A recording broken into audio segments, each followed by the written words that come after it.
श्लोक ऊर्धारे जो अंतर नाम सर्व में पेख भगवान।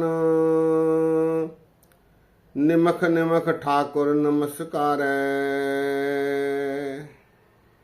नानक ओह अपरस सगल निस्तारे। सत्कार योग सत्संग योग वाहिगुरु जी का खालसा वाहिगुरु जी की फतेह। ये श्लोक सुखमनी साहब जी का है 9वां श्लोक। गुरु अर्जन देव जी महाराज जी की रचना। इस श्लोक में महाराज ने एक शब्द वरता है अपरस। ये संस्कृत हिंदी शब्द का अपभ्रंश है स्पर्श अस्पर्श, अर्थात जिसे कोई छू नहीं सकता, इतना ऊंचा जिसे कोई छू नहीं पाता, अर्थात ऐसा भगत जिसे बुराइयां छू नहीं सकती। जिस भगत ने परमात्मा के आचरण को, परमात्मा की आज्ञा को सत्य सत्य कर माना है, उस पर चलने में सफल हुआ है, ऐसा भगत जिसे परमात्मा की अनुभूति हुई है, परमात्मा के दर तक पहुंचा है, ऐसे भगत के लिए महाराज ने शब्द वरता है अपरस। सत्संगियों, संसार में 4 प्रकार के मनुष्य माने गए हैं। पहले प्रकार का मनुष्य जो ऐसे होते हैं जिन्हें परमात्मा के बारे कोई जानकारी नहीं होती, परमात्मा के बताए हुए आदर्शों आदि की ओर उनका ध्यान नहीं जाता।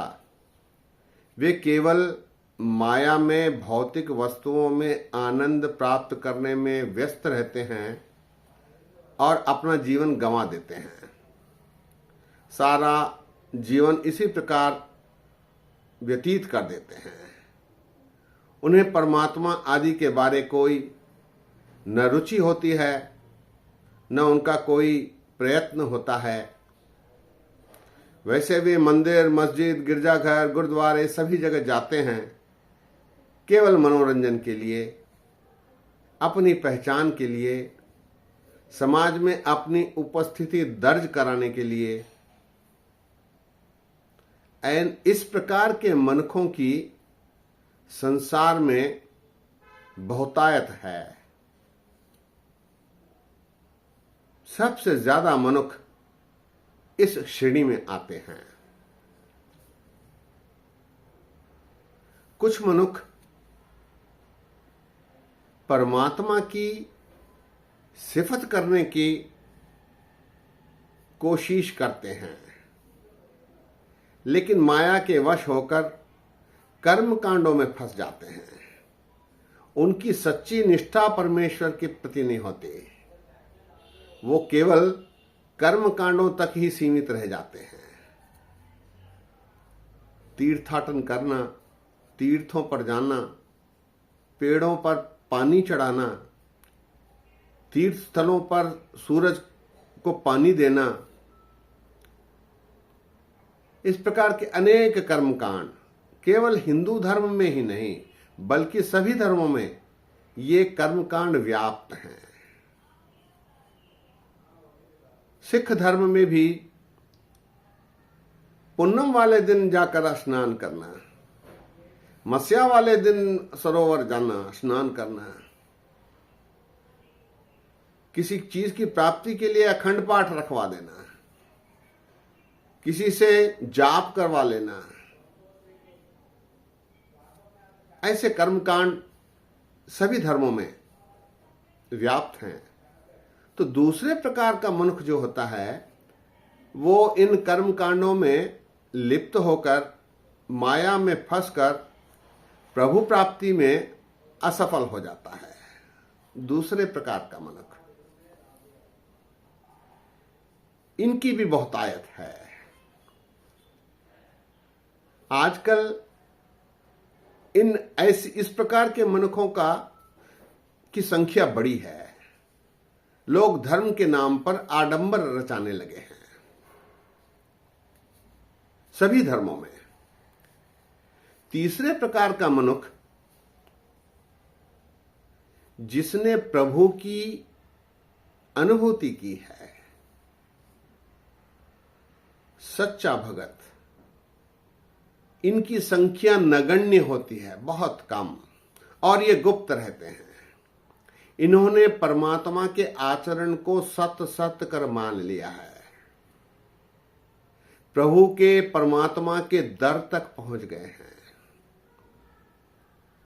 ये ऐसे मनुष्य जो कई बार जन्म ले चुके होते हैं और फिर यहां कुछ योनियों की पूर्ति करने के लिए आते हैं और यहां आकर अपना ध्येय प्राप्त करते हैं, ऐसे मनुष्यों को जीवन मुक्त कहा जाता है।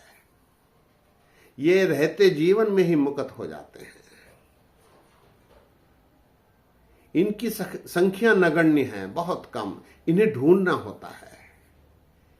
इसे गुरुमत में तुरीयावस्था कहा गया है, आनंदावस्था। तीसरे प्रकार के मनुष्य जो चौथे पद में पहुंच गए हैं। मस्कीन जी कहा करते थे, भक्तों की भीड़ नहीं होती और भीड़ में भगत नहीं होते। ये सच्चाई है। ऐसे भगत ढूंढने होते हैं, ये जीवन मुक्त कहलाते हैं। तीसरे प्रकार का मनुष्य। चौथा, वे मनुष्य जो प्रभु द्वारा भेजे गए हैं, जो कभी कभी इस संसार में आते हैं, इन्हें अवतार पुरुष कहा जाता है। ये जन्म मरण दूहों में नाही, जन परोपकारी आए। ये अपनी मर्जी से प्रभु की आज्ञा पर संसार में आते हैं, संसार का उद्धार करके प्रभु की आज्ञा से लौट जाते हैं।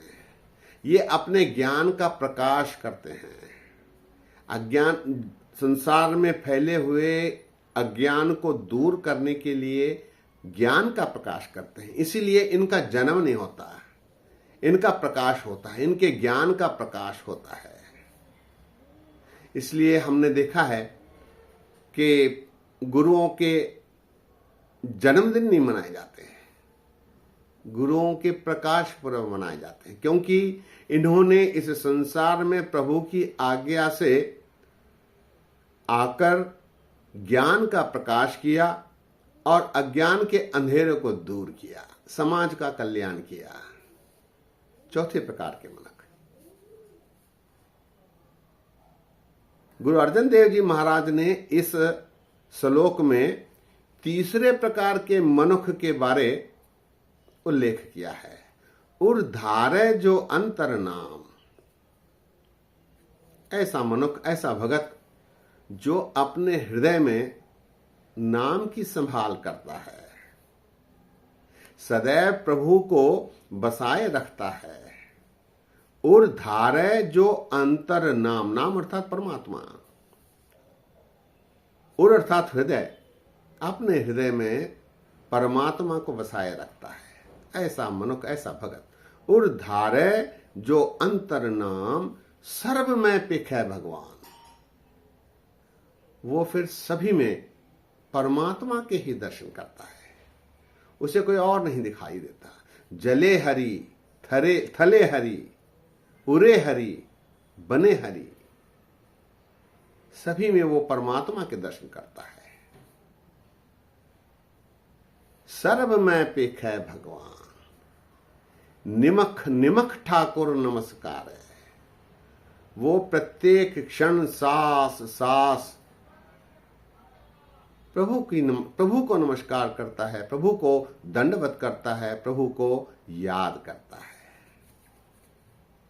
ऊर्धारे जो अंतर नाम, सर्व में पेखै भगवान, निमख निमख ठाकुर नमस्कार है, नानक ओह अपरस सगल निस्तारे। फिर ऐसा मनुष्य, ऐसा अपरस भगत केवल अपना ही उद्धार नहीं करता, बल्कि अपने साथ संगी साथियों को, अपने समाज को, अपने साथ रहने वालों का भी उद्धार करवा देता है। सत्संगियों, दास की इच्छा थी कि इस श्लोक के साथ जो पहली अष्टपदी आई है उसमें महाराज ने खुलासा किया है ऐसे भगत के बारे में। उस पर विचार करने की दास की इच्छा थी, लेकिन चूंकि समय हो गया है इसलिए कल उस अष्टपदी पर विचार साझे करेंगे। आज यही विश्राम है। श्लोक एक बार फिर। ऊर्धारे जो अंतर नाम, सर्व में पेखै भगवान, निमख निमख ठाकुर नमस्कार है, नानक ओह अपरस सगल निस्तारे। सभी का निस्तारा वो करवा देता है, ऐसा भगत। सत्संगियों, बोलते समय गलतियां हुई हैं, इतने वचन परवान करो। कल उस अष्टपदी पर विचार साझे करेंगे। फतेह गजाओ, वाह गुरु जी का खालसा, वाह गुरु जी की फतेह।